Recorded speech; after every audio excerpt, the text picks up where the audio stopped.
Our next story is from Russia. It's about treason that seems to have been forgiven now. Yes, we're talking about the Yevgeny Prigozhin saga, founder of Russia's Wagner private military company.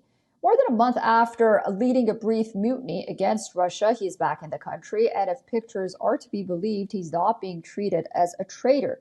Prigozhin was seen in St. Petersburg. He was photographed meeting an African dignitary on the sidelines of the Russia-Africa summit. The dignitary is part of the Central African Republic delegation to the summit. The Wagner Group is long known to have a presence in the country.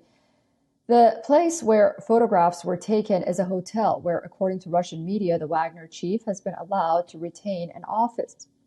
The hotel was one of the locations searched by Russian authorities on July 6th. The raid was conducted following Wagner chief's rebellion last month. The Wagner Group turned against the Russian Defense Ministry months after fighting alongside Russian forces in Ukraine.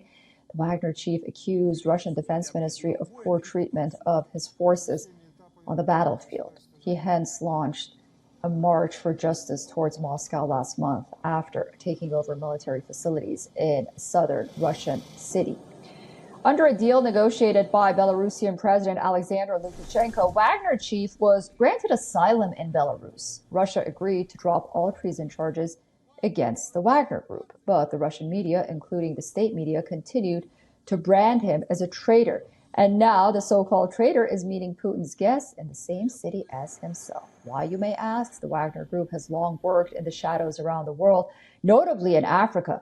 The private Russian military company holds influence in area as far, not only Africa, but Syria as well. And in essence, Russia commanded influence in these areas through the Wagner Group.